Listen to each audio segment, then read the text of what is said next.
Hi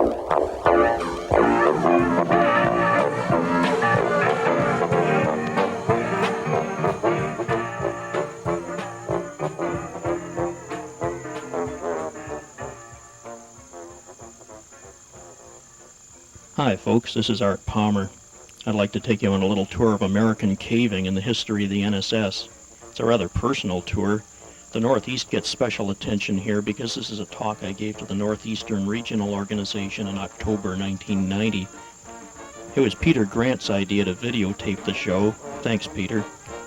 This is not just another historical documentary. Some serious questions get posed at the end. Okay, roll it, Peter.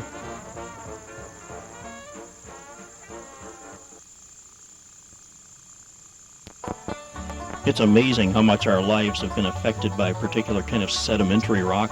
That's limestone, of course, because it dissolves in water. It sure is easy to get interested in caves. Most of all, there's the thrill of exploration, wondering what's around the next corner. Setting foot where no one's ever been before. Doing the kinds of things you always wanted to as a kid but were too embarrassed to. And there's vertical caving, the chance to carry around all that rope and hardware. Some people even find that caving's a way to conquer their innate fears. Sorry about that, pig. With time, a caver usually diversifies, getting into photography, for instance, the art of conning your friends into standing around in the cold for hours. Caving's a good way to improve your mind, or at least change it a bit. It's hard to explore a cave without wondering where it goes and how it got there. Some people go caving just for social acceptance. There's room for all kinds of people in caving, as you can see at any old-timers reunion.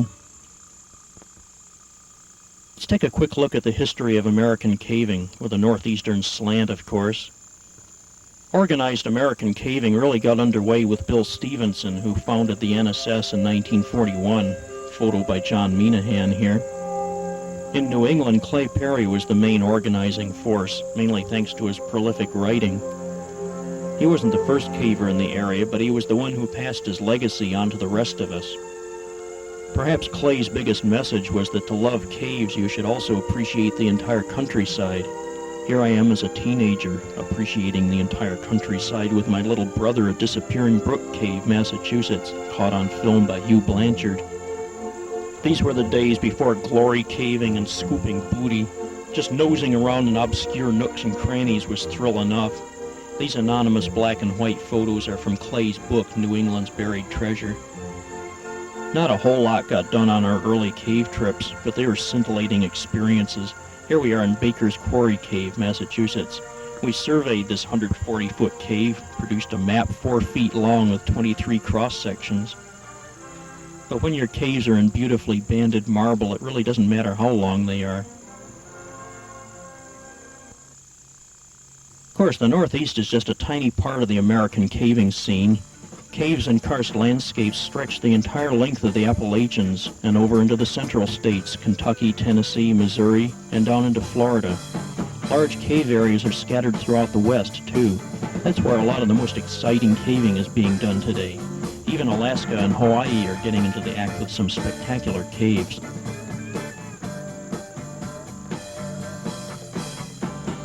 In the central Appalachians, early NSS members faced some pretty tough prospects. Deep pits and yawning canyons in such caves as Schoolhouse. Schoolhouse was once considered the toughest in the U.S. Here we are traversing the Hodag room in Schoolhouse in a picture by Tony Moore. First time somebody did this, it was a pretty hair-raising experience. Now you just sort of slip across. In the 1950s, the NSS began to set its sights on Kentucky caves. The 1954 NSS expedition to Floyd Collins' Crystal Cave was a phenomenon of sorts. It involved more than 60 people for a week. Here's Floyd Collins himself, on the right that is. Until recently, he lay at rest here in the entrance room. During the expedition, people hauled in huge amounts of food and gear. They wandered around more or less lost for a week and came out exhausted, but with eye-opening tales of such places as Bottomless Pit. This was a real lesson in big project caving. The event was described in The Caves Beyond, a book by Roger Brucker and Joe Lawrence. The book did full justice to the problems of the expedition, but it also captured the excitement and camaraderie of caving in a way that few other books have. For years afterward, the achievements of the expedition were symbolized by these sleeping bags that were left hanging from the ceiling at Camp 1 to keep dry. Even they are now gone. But the real breakthroughs came later, only months after the expedition and trips led by Bill Austin and Jack Lehrberger. Before that, people could only dream of running through miles of virgin passage. This was booty scooping at its very best. By contrast, the 1959 NSS expedition to Wind Cave, South Dakota attracted almost no attention. Exploration in nearby Jewel Cave by Dwight Deal and Herb and Jan Kahn went on with almost no outside help. Both caves are incredible three-dimensional mazes. By 1962, Jewel Cave stood at 13 miles of surveyed passage. Today it's over 85 miles long and still growing, with huge new extensions to the southeast and to the west. Here's Herb Kahn admiring the calcite crystals that line most of the cave walls. Jewel isn't just another big cave. It contains weird and marvelous things that are rare or non-existent in other caves. Part of the reason is that it's an enlarged relic of a very ancient cave formed more than 300 million years ago. Here's Jan Kahn puzzling over some deposits in one of those old passageways.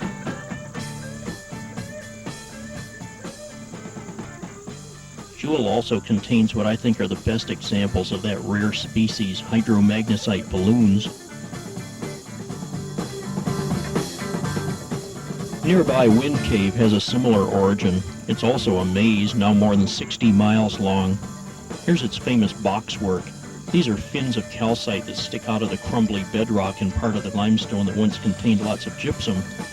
Wind is a strange place. It looks ancient and alien. It's probably the most complicated and confusing cave in the world.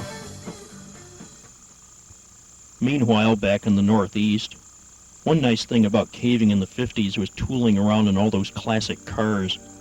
Here we are at a 1958 NRO trip. A few familiar faces at that time: Dina Turco, Stan Moore, George Chappell, and Art Moore. And here's Royoli Schweiker. She hasn't changed at all over these years. I think that's a compliment. Here are a couple of people that probably want to stay anonymous. Oh well, Chuck Porter and Dave Palmer in Coon Hollow Cave, Massachusetts. And top to bottom, Art Palmer, Chuck Porter, and Mike Boldwan in Red Bat Cave. Clay Perry had long retired from active caving, suffering from what he called his cave leg, but he was still very much part of our group. He was a faithful member of the Berkshire Hills Grotto and a nationally recognized figure in the NSS. I never had a chance to go caving with Clay, but many of us can trace our caving roots right back to him. He would show up at every grotto meeting with a report of the latest events and bits of historical research that he had done. Here's his last contribution, written in October 1961, less than a month before his death. Not his last contribution, of course. His legacy is still with us.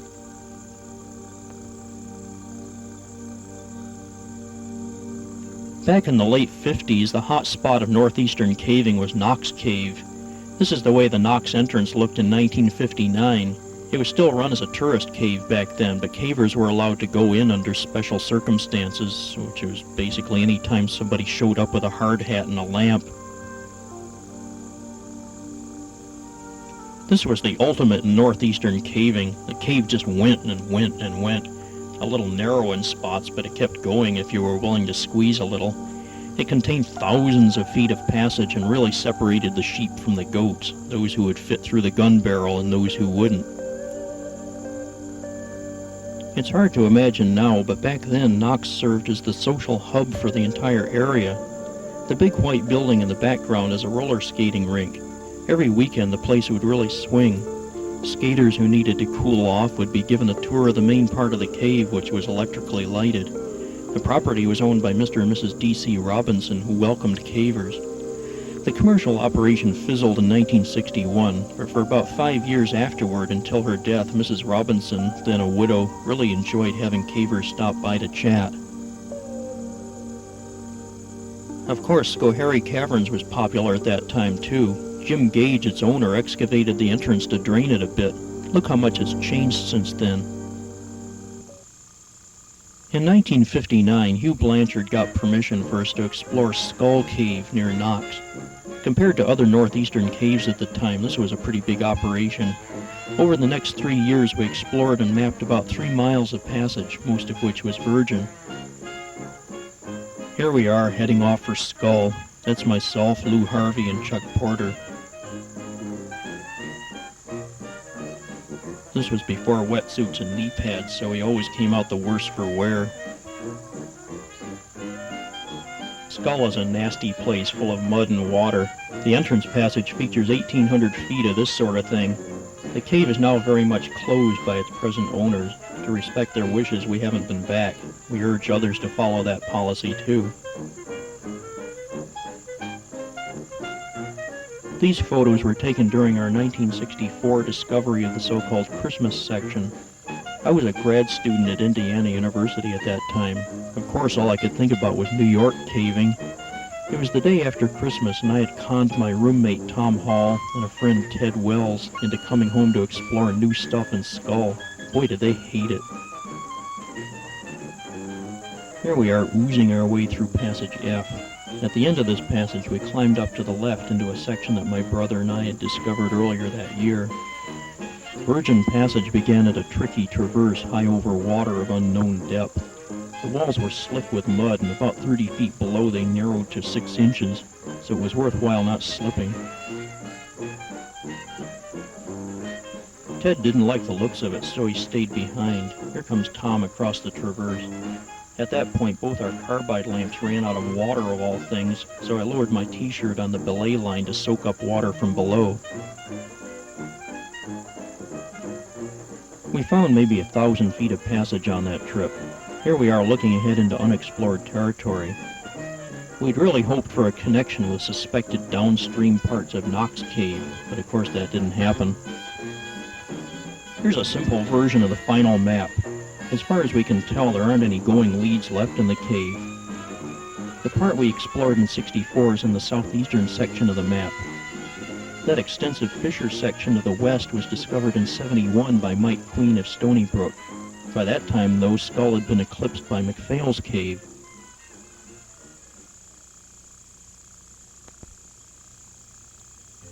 Here are Hugh Blanchard and Marlon Kreider gearing up to push the upstream end of McPhail's in 1961.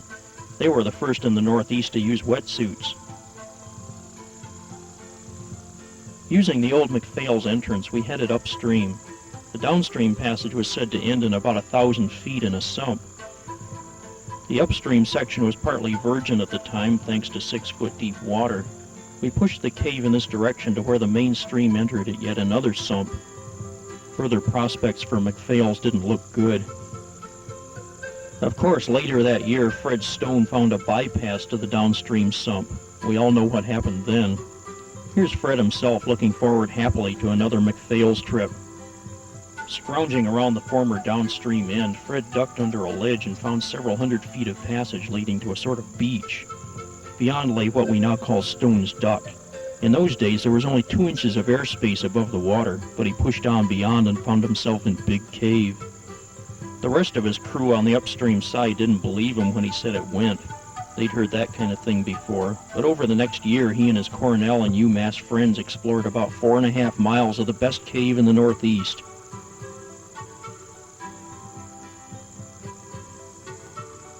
At that time, the only access to the cave was through the old McPhail's Hole entrance. In 1962, boulders that were wedged partway down the shaft began to come loose. This caused a lot of anxiety. In the summer of '63, Chuck Porter, Stan Moore, and I entered McPhail's Hole for the last time and dug a connection with nearby Axe Shack. Soon afterward, the lower part of the old McPhail's pit collapsed completely, blocking access. Axe Shack wasn't as pleasant by any means. It's a real death trap, literally, but it was all we had. One of its more memorable features is a 110-foot crawlway which needs to be dug out about every time you go through it.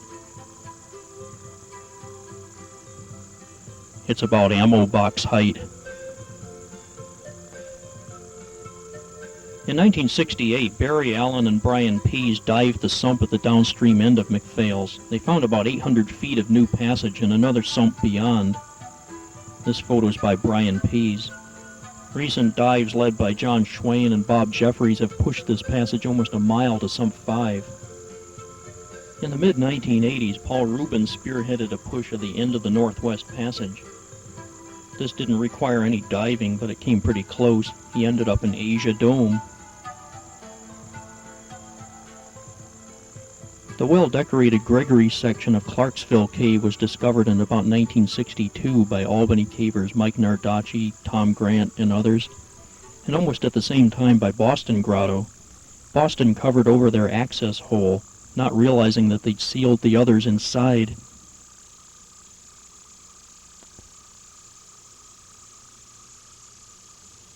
In the mid-60s, I had the chance to sample big-time caving thanks to my tour of duty at Indiana University. Through careful planning, my thesis area included a huge plateau drained by sinkholes, and entirely by chance, some friends made some spectacular discoveries in Blue Spring Cave underneath it. These discoveries were at the upstream end of a mile-long boat passage. Neat way to go. On the first 9 mapping trips, we averaged a mile of passage per trip, every bit of it huge.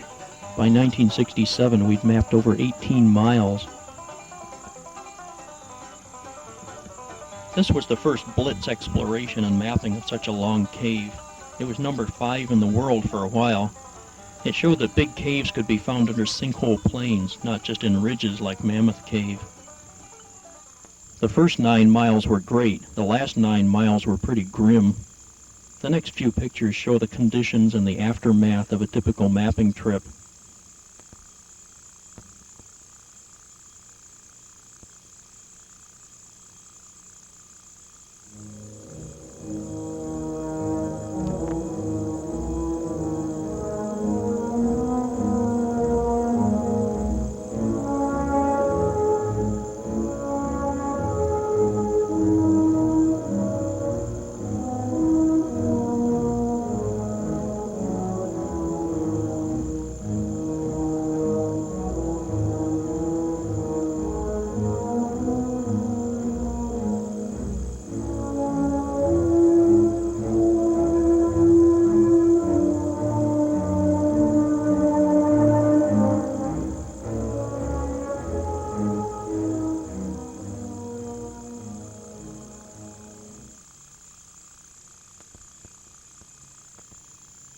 As you draw up a cave map, your mind wanders back over the experiences you've had and what the cave really feels like. But the map always looks so clean. Other caves like Sloan's Valley, Oregon, Friar's Hole, Wind, and Jewel pretty soon left Blue Spring back in the mud. With all this exploration, it's not surprising that caving techniques became more sophisticated. Before 1960, most cavers did their vertical work with cable ladders, like in this photo of Ella Armstrong Cave in New York. But rope is much more efficient, much more macho. We started out with 5/8" manila from the hardware store. One nice thing, you could always get a grip on it. The late 50s and early 60s saw a lot of experiments with vertical techniques.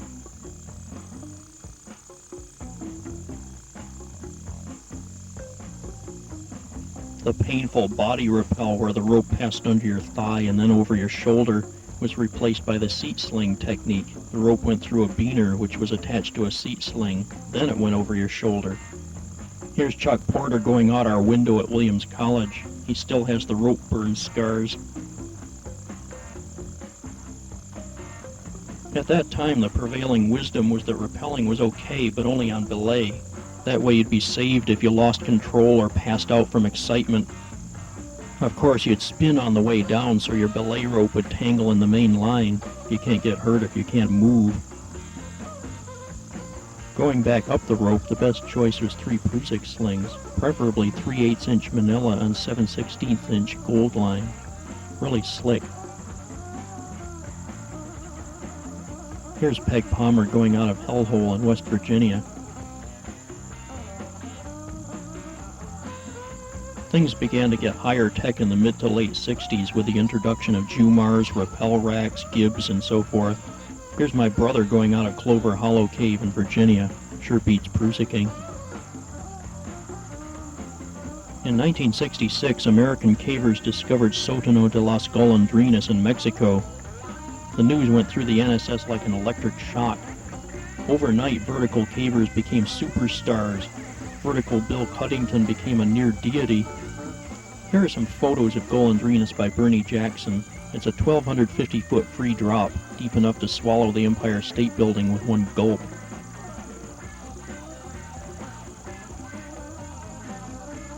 A couple of years later, Richard Schreiber found Fantastic Pit in Ellison's Cave, Georgia, 586 feet deep. Discoveries like this fostered the development of new caving ropes such as Blue Water and PMI. Back in the Northeast again, in the late 1960s, caving was becoming more social and more centralized. One of the hubs of the caving universe was Chuck Porter's Victorian mansion in Troy. The Knox Cave property had been acquired by an out-of-town owner. Mrs. Robinson's house stood empty and forlorn, a memento from the past. The owner allowed cavers access to the property, and grotto and NRO meetings were often held at the Robinson home. Unfortunately, unoccupied buildings in the area have a tendency for spontaneous combustion of sorts. The old roller rink was the first to go. Mrs. Robinson's home followed soon afterward. It was time for cavers to start taking charge. A new gate was installed at Knox Cave. Cavers became overseers of the Schoharie Caverns property.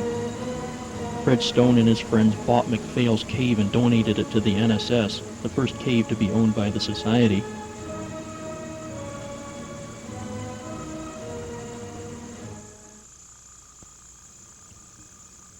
Northeastern cavers began to specialize in cave science on their way to advanced degrees. Here's Chuck doing electrical resistivity soundings over Knox Cave. He was able to verify that the cave was there. Ernst Kasning did his master's thesis on the karst and caves of the Helderberg Mountains. He also started the New York Cave Survey Bulletin, which served as an outlet for the publication of cave-related theses. Peg Palmer did her master's thesis on cave hydraulics. This included, among other things, calculating how fast a Nesquitaw cave flooded to the ceiling. Here she is checking to see if her calculations are right. John Milroy did his PhD thesis on the karst and caves of Schoharie County, New York. He's the one in the background. In the foreground is Mike Queen exploring a cave behind a stone wall in Bermuda.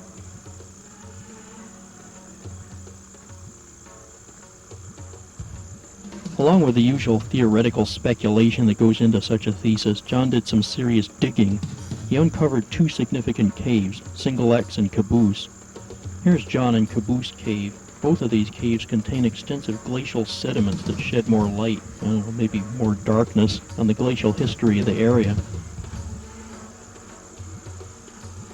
At about the same time, in the 1970s, Robert W. Carroll Jr. was doing independent studies of Adirondack caves. From the orientation of stalactites, he came up with a rather controversial idea that catastrophic shifts had taken place in the Earth's crust since the caves formed. The 1970s saw a tremendous burst of cave discovery. In West Virginia, for instance, many tens of miles of so-called contact caves were explored and mapped at the base of the Greenbrier Limestone, where it meets the McCready Shale. Friar's Hole nearby became one of the biggest caves in the country. Cavers led by Doug Medville found connections with Snedigers, Crookshank, Rubber Chicken, Canadian Hole. This produced a mega system over 40 miles long. Here's Dave Bennell's spectacular photo of the 100-foot waterfall in Monster Cavern in the northern part of the system. In a rather unexpected part of the country, big discoveries were made in Iowa and Minnesota. Coldwater Cave was discovered by divers. Mystery Cave was greatly extended. Mystery is a huge floodwater maze, pretty straightforward in origin, but with lots of unusual features like these raft cones that are normally found only in western caves. From the far west came tales of big lava caves and ice caves like this one near the top of Mount Rainier. This is the Paradise Ice Cave. It changes its characteristics every year, so it has to be remapped. Now it's mostly gone. Photo by Bill Halliday here. In Kentucky, in the 60s and 70s, persistent poking around by the CRF in the Flint Ridge system, the world's longest, showed a tangle of low, wet crawls extending beneath the valley, separating it from Mammoth Cave. In 1972, a connection was found linking the two into a vast system 144 miles long. Later exploration linked Mammoth to Morrison and Proctor Caves to the south and Arapahoe Cave in the east. The total length is now, in 1991, more than 340 miles, more than 3 times longer than the nearest competitor. Even now, the new discoveries are impressive. Here's Kemper Avenue in the very southern part of the system, discovered through a 1,500-foot crawlway.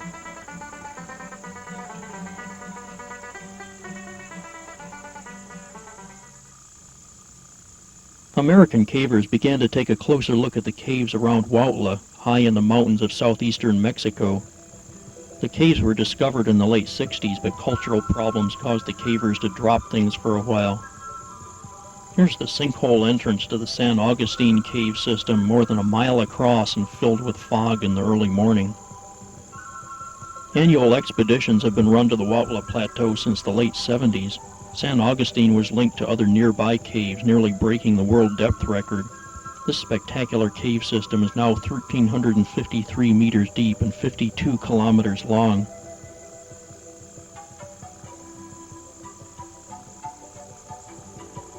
Deep caves are harder to come by in the U.S., but the western mountain ranges are a pretty good place to look. Here's Silvertip Mountain in Montana. All of it's in limestone. During the late 70s, the race was on for deepest cave in the U.S. Silvertip was running close. It required a 15-mile hike into the Bob Marshall Wilderness. After hauling in all our gear, we'd camped there for up to a month. Most of the crew were also involved with the Huautla project. This was a good place to go during Mexico's wet season.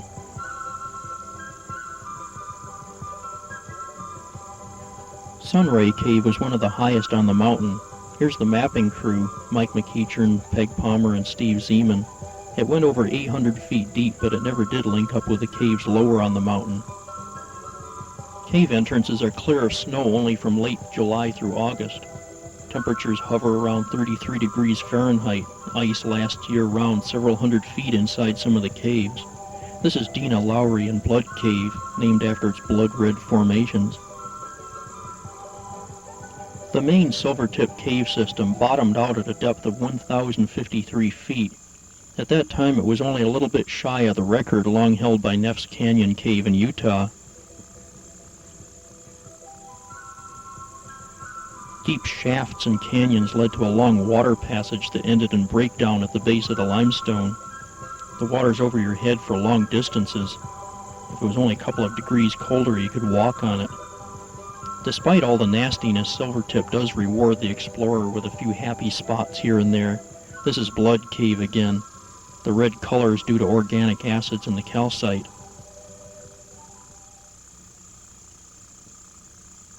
Silvertip never did break the U.S. depth record. In 1977, Bigfoot Cave in the Marble Mountains of California took that honor. It's now 1,200 feet deep. This will annoy the Bigfoot crew, but these last shots were taken in rival Lilburn Cave, which is a much prettier place. Same idea though, same kind of experience. The marble in Bigfoot's really nice, but the marble in Lilburn's incredible. Shades of Massachusetts.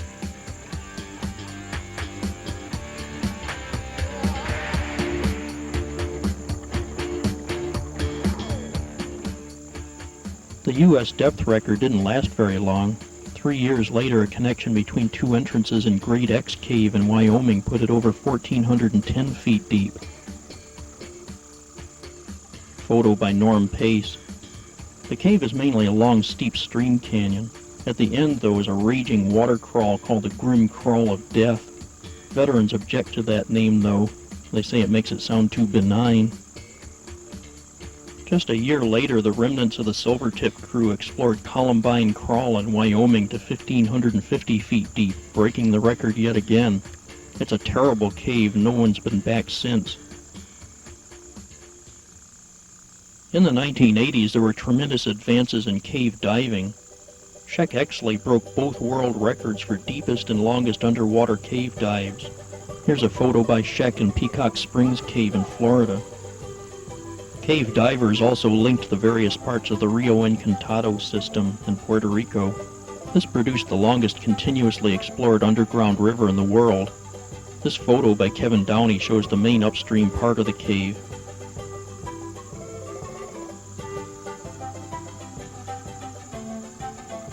The 80s also saw a tremendous growth of environmental karst studies, cave conservation, and cave management. Here's an EPA crew in Kentucky explaining to an irate homeowner what happened to her riding lawnmower. Problems of water supply and contaminant monitoring in karst became serious. College programs and symposia concentrated on environmental problems in karst terrains. Nick Crawford's Center for Karst and Cave Studies at Western Kentucky University blossomed. The American Cave Conservation Association got underway. Here's a typical site in Blue Spring Cave, Indiana, a well casing. What kind of water quality do people get out of wells like this?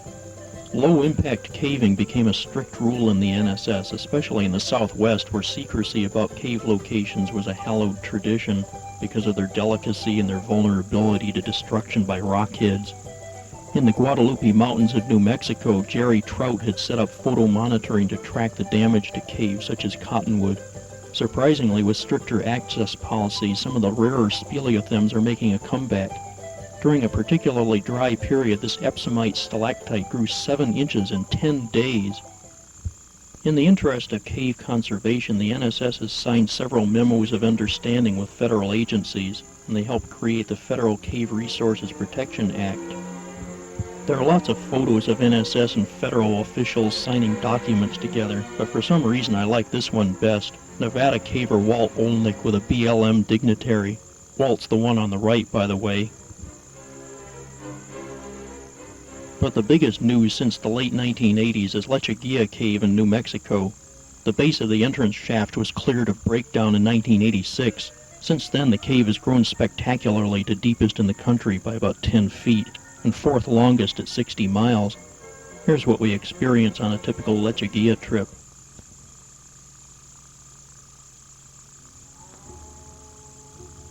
Dropping down the 70-foot entrance shaft.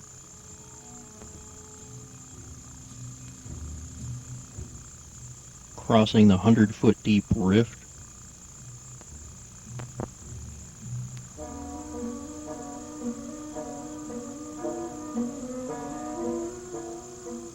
Passing through the strange, silent western borehole.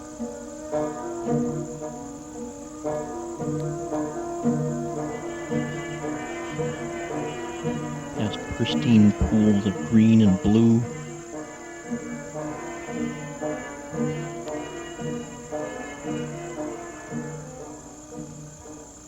Past helictites growing underwater, the first example known in the world.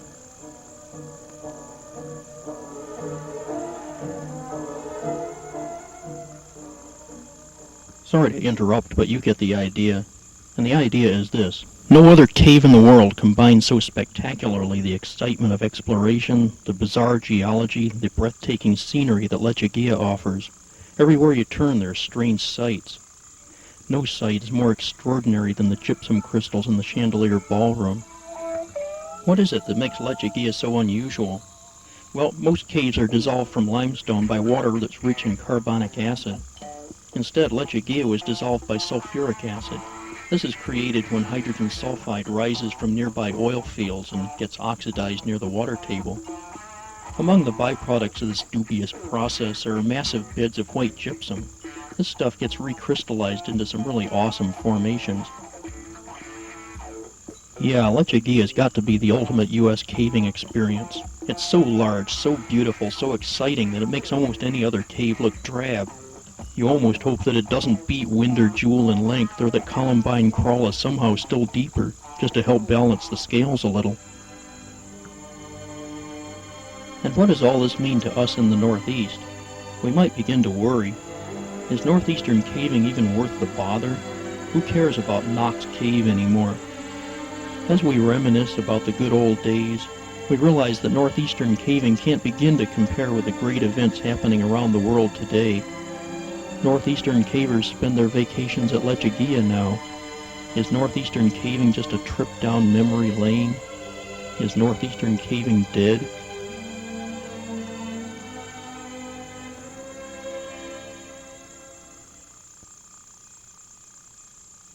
Nah, 100 feet of new passage in your home caving area is better than a mile in anybody else's.